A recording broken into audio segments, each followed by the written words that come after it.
La idea de este coloquio organizado por la Cátedra México-España es un debate de amplio espectro geográfico, es decir, queremos incluir a todos los países del ámbito iberoamericano, es decir, de uno del otro lado del Atlántico, y es analizar, discutir sobre el lugar que ha jugado la raza o que ha tenido la raza en la vida política de este continente y de la península ibérica en los 2 últimos siglos. Para esto hemos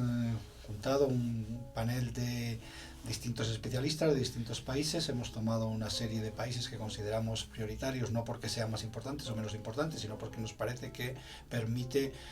un análisis de las contradicciones más detenidas. Esa sería, digamos, la primera parte del coloquio, y después la última mesa está dedicada en concreto al caso mexicano,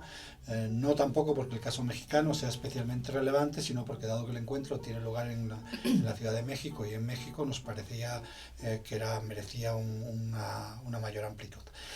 Como ejemplo de los tipos de ponencia que vamos a oír o que se están oyendo en estos días, tenemos aquí a 2 investigadores. En un caso, José Antonio, que nos va a hablar de la raza en el mundo del Caribe, aunque él proviene del mundo español, pero va a hablar de la raza en el área caribeña. Y por otro lado, Patricia Funes, que nos va a hablar del caso argentino. Y yo creo que sin más les cedo la palabra a ustedes. José Antonio. Gracias. La cuestión racial o las categorías raciales forman parte de la propia vida social y de la actividad pública en el mundo hispano, lo que es el Imperio Español, lo que es la monarquía española, desde sus inicios, y va a tener continuidad a lo largo del siglo XIX, tanto en el momento en el cual se producen las rupturas y la emergencia de los nuevos estados que quieren ser nacionales y por lo tanto que exigen nacionalizar a las poblaciones, y en búsqueda de una cierta homogeneidad tratan de integrar o al menos reinterpretar los elementos raciales, como en aquellos otros casos que viene a ser el Caribe hispano, donde va a persistir esas posesiones, esos dominios, integrando lo que se ha dado a denominar el Segundo Imperio Español, básicamente Cuba y Puerto Rico, que tienen un desarrollo económico espectacular basado sobre una racialización muy estricta de las relaciones laborales, de lo que va a ser la utilización de la mano de obra esclava, pero también la génesis de un sector libre que tiene esa procedencia, tiene una procedencia esclava y afrodescendiente, y que desempeña un papel que no llega a ser intermedio y que está siempre presente en esa sociedad a lo largo del siglo. El elemento racial hace irrupción en la política española en 1812, en la Constitución de 1812, que es la primera, en realidad, que en un texto escrito, en términos de derecho positivo, racializa la ciudadanía, al establecer que los descendientes en alguna de sus aspectos de africanos quedan excluidos de la condición de ciudadano, siendo españoles, siendo libres, pero no siendo ciudadanos. Y por lo tanto es la primera vez que eso ha ocurrido. En otras constituciones se ha omitido este aspecto y va a mantenerse en adelante. Y en el caso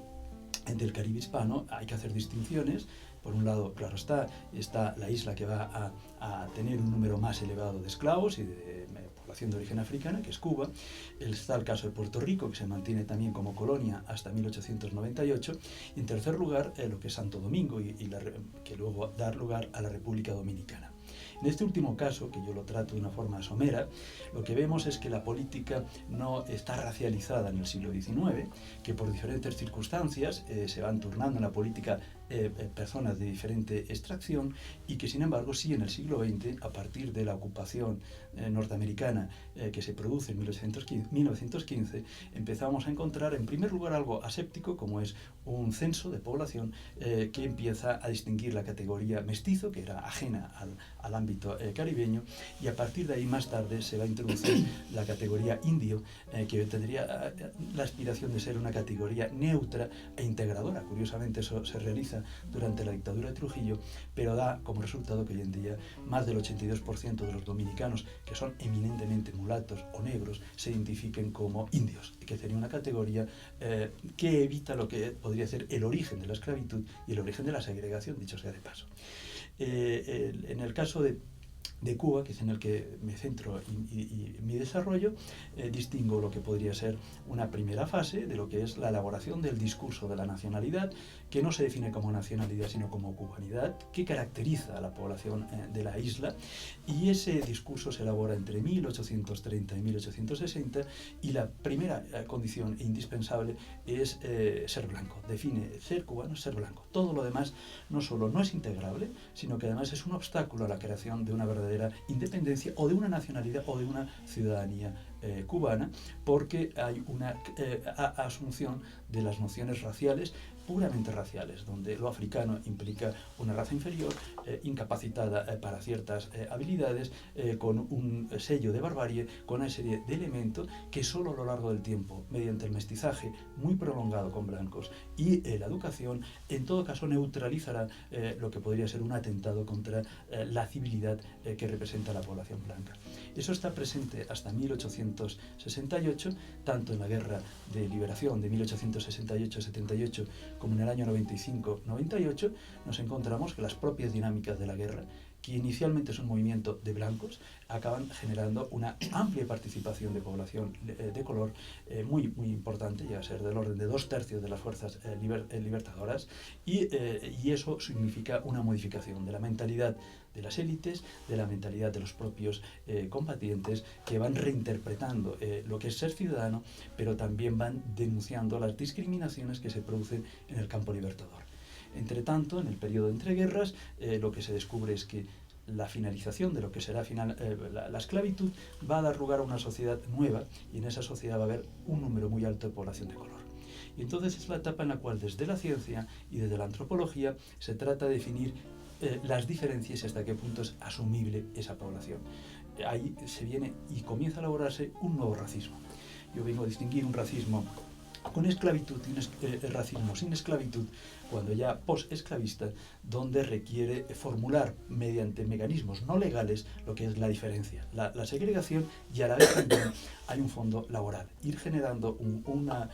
reproducción de las categorías laborales que antes han sido confinadas a la población esclava y ahora van a quedar confinadas a la población negra. Está, por lo tanto, racializándose las relaciones laborales fuera ya de lo que es el mundo esclavo, en lo que va a ser las sociedades posteriores.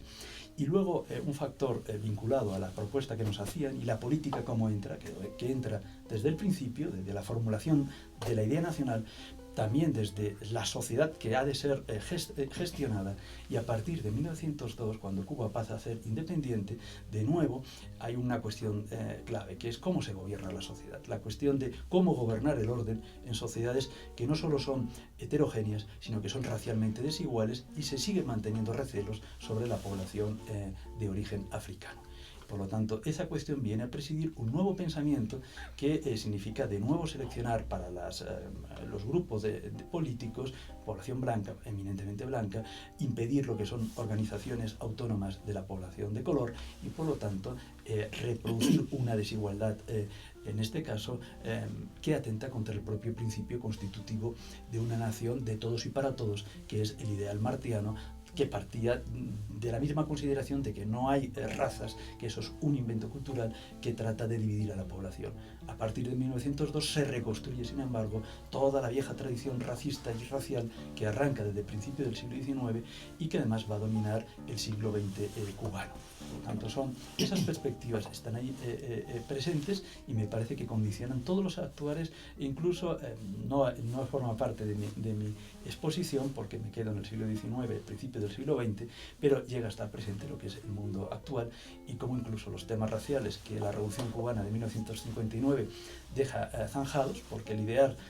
socialista acabará con todas las diferencias, también las raciales. Sin embargo, 55, 60 años después, el tema es el tema de actualidad. Ahora es cuando vuelven a surgir las cuestiones de la marginalidad histórica y de la necesidad de que sean la propia gente que ha vivido esas experiencias los que tengan la capacidad de expresar las demandas y de señalar, digamos, una nueva negociación sobre lo que es ser cubano, sobre lo que es ser nacional en el siglo XXI. Bueno, en mi caso voy a presentar algunas preguntas respecto de la relación entre raza, progreso, nación, constitución de los estados nacionales y de símbolos de las naciones en 3 casos. En Brasil, en Bolivia y en la Argentina. Elegí ex profeso 3 casos de poblaciones bien diversas, justamente para estirar al máximo alguna proposición inicial que quisiera compartir, que es, en los 3 casos, con las mismas herramientas conceptuales, es decir, con el mismo pensamiento raciológico entre finales del siglo pasado, del siglo XIX y principios del siglo XX, Lombroso, Ferri, Le Bon, etcétera, se sacan diferentes conclusiones conforme a aquellos desafíos que tenían esos estados-naciones enfrente respecto de las razas. Entonces, en principio, el caso de la Argentina lo voy a tomar no solamente porque provenga de allí, sino porque es un caso que yo llamo de blanquitud ambivalente. Hay una serie de símbolos de la nación argentina que se asocian a esa blanquitud. Sin embargo, hay varias blanquitudes. Cuando el conflicto social lo encaran a principios del siglo XIX, obreros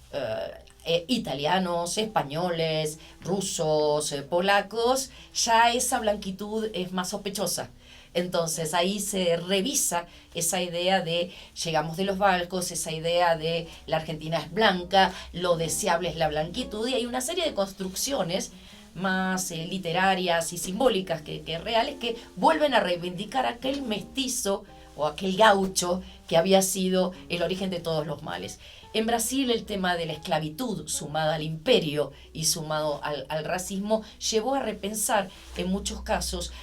cuál era la identidad de Brasil a principios del siglo XX,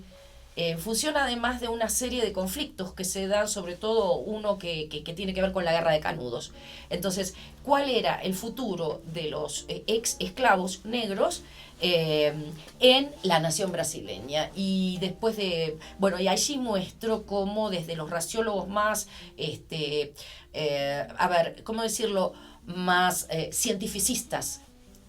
voy a hacer una aclaración que puede resultar muy obvia, pero a veces no tanto, porque somos hablados a veces por la antropología, no hay gente de color. Esto es justamente alguno de los residuos, o en tal caso el blanco también es un color. Entonces, en muchos casos, aún inconscientemente, somos hablados por esas tradiciones, y en Brasil existió una tradición que voy a rastrear, aún en medio de las raciologías más cruentas, que definió a la nación brasileña como una nación de democracia racial. Entonces voy a rastrear eso hasta los años 30, cosa que no se verifica en la realidad, y voy a dar un ejemplo de qué pasa hoy con las cuotas para afrodescendientes, que en Brasil se llaman negros, ¿sí?, en el ingreso a las universidades. El 47% de la población en Brasil está formada por autodenominados negros o pardos. En la Universidad de Brasilia, de los 1.500 docentes que hay solamente 15 profesores negros. ¿Y cuál fue el debate de la discusión de las cuotas? Y en el caso de Bolivia, que voy a tomar en última instancia, pero quizás en primero, porque Bolivia hoy es en América Latina uno de los 2 estados plurinacionales que por constitución han roto con esta imagen de la nación homogéneamente blanca u homogénea. Esto, por supuesto, desata una serie de desafíos que está transitando Bolivia, el Estado Plurinacional de Bolivia. Entonces me voy a retrotraer a la fundación del Estado en Bolivia, la compleja fundación del Estado de Bolivia, y algo que ha cruzado los discursos de la dominación en Bolivia, que es la denominada guerra de razas, así tal cual. Tanto en 1825, en el momento de la independencia, cuanto en la Guerra Federal, que fue la guerra que hizo que Bolivia tuviera 2 capitales, La Paz y Sucre, tanto en la revuelta de Chayanta en 1927 como en la Revolución del 52. El miedo al indio, al cerco, a la barbarie, a la llegada a las ciudades, se mantuvo quizás como una de las estrategias de las clases dominantes para para excluir a los sectores indígenas que hoy se autorreconocen como tales, en función de cada una de sus etnias, porque también sabemos que el término indígena lleva o conlleva alguna serie de alusiones y connotaciones de distinta manera. Pero una cosa curiosa es que el censo del 2012, cuyos resultados se tienen finales no hace mucho tiempo, decía que había muchos menos personas que se reconocían indios que en el del 2001. Y me gustaría trabajar esa paradoja, es decir, ¿qué es un indio? ¿Sí? O quizás lo indio tenga que ver más con una estructura de dominación que con una estructura étnica. ¿Sí? Pues muchas gracias. Gracias.